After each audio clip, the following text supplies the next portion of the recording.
Assalamualaikum warahmatullahi wabarakatuh. Halo Sobat Spensa TV, kembali lagi di Mantap, materi pembelajaran tadi pagi hanya di Spensa TV.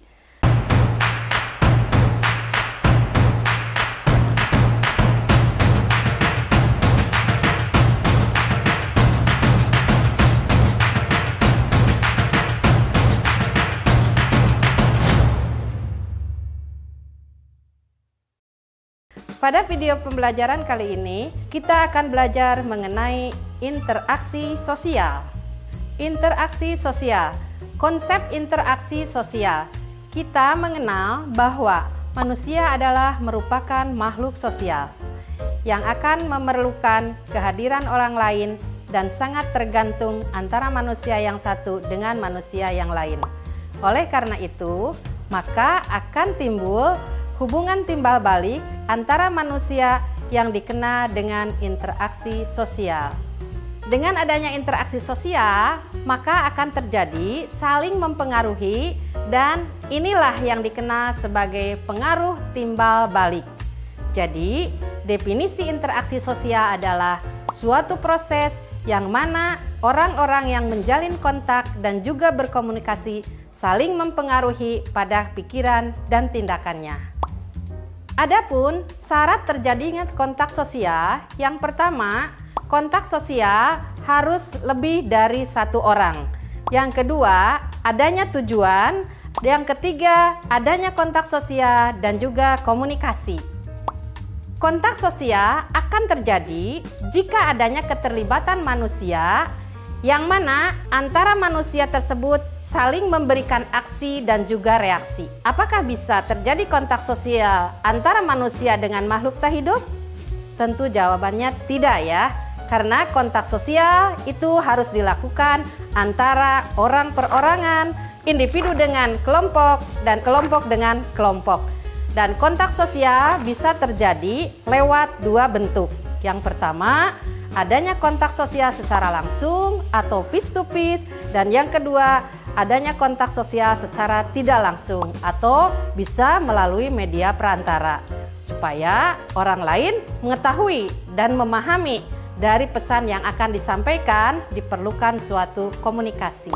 Di dalam komunikasi terdapat dua macam. Yang pertama, komunikasi dengan memakai bahasa isyarat atau yang disebut dengan komunikasi nonverbal, dan yang kedua adalah komunikasi dengan memakai kata-kata atau komunikasi verbal. Adapun dari interaksi sosial ini ada beberapa bentuk. Di antaranya bentuk interaksi sosial itu ada dua macam. Yang pertama, ada bentuk interaksi sosial secara asosiatif, yaitu bentuk interaksi sosial yang menyebabkan terjadinya kerjasama, akomodasi, dan asimilasi.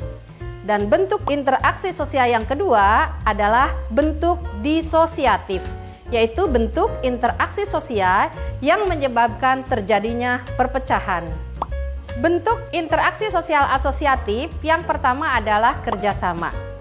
Kerjasama adalah bentuk usaha bersama, yaitu antara orang perorangan atau kelompok dalam rangka untuk mencapai suatu tujuan yang telah ditetapkan bersama. Contoh kerjasama adalah misalnya bersama-sama membersihkan jalan, membangun rumah secara gotong royong, membersihkan tempat ibadah, dan lain-lain. Yang kedua adalah akomodasi, di mana akomodasi ini adalah suatu proses penyesuaian sosial dalam rangka untuk meredakan pertentangan yang mana masing-masing kelompok yang saling bertentangan tersebut berusaha menghilangkan jarak yang merupakan pangkal dari pertentangan. Sebagai contoh dari akomodasi misalnya, dua kampung yang tadinya bentrok, lalu keduanya mengadakan perdamaian. Bentuk yang ketiga adalah asimilasi, merupakan cara-cara bersikap dan bertingkah laku dalam menghadapi perbedaan untuk mencapai kesatuan dalam perilaku dan juga tindakan, tetapi tidak mengurangi dari aslinya. Proses dari asimilasi terjadi melalui sikap toleransi, saling menghargai, persamaan dalam unsur-unsur kebudayaan, perkawinan campuran, dan lain-lain. Bentuk yang kedua adalah bentuk disosiatif. Yang pertama adalah adanya persaingan yang disebut dengan persaingan. Pengertian dari persaingan adalah suatu bentuk usaha yang dilakukan guna mendapatkan suatu kemenangan atau hasil yang lebih tanpa adanya suatu benturan secara fisik. Sebagai contoh dari persaingan sehat adalah persaingan memperoleh ranking di kelas tertinggi, sedangkan contoh persaingan yang tidak sehat misalnya menghalalkan segala cara dalam mendapatkan kemenangan. Yang kedua adalah kontroversi. Pengertian dari kontroversi adalah merupakan suatu bentuk interaksi sosial yang terletak antara persaingan dan juga konflik. Wujudnya dari kontroversi antara lain perasaan tidak senang, kebencian.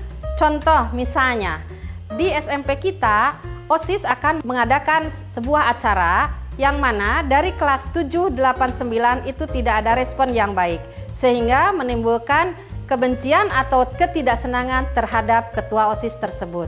Yang ketiga adalah konflik.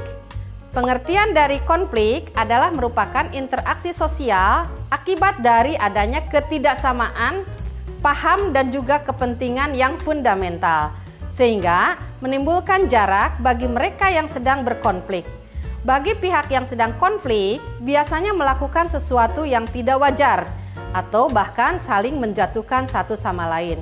Contoh misalnya adalah konflik perebutan wilayah antar negara. Sekian video kali ini. Jika ada pertanyaan, tuliskan pada kolom komentar. Jangan lupa like, komen, dan subscribe, serta nyalakan tombol loncengnya agar kalian tidak tertinggal video mantap selanjutnya. Spensa TV, mantap! Assalamualaikum warahmatullahi wabarakatuh. Terus lah di dia we. Kan kayak beberapa jam bisa. Nganyar di eta ulah di ieu kan.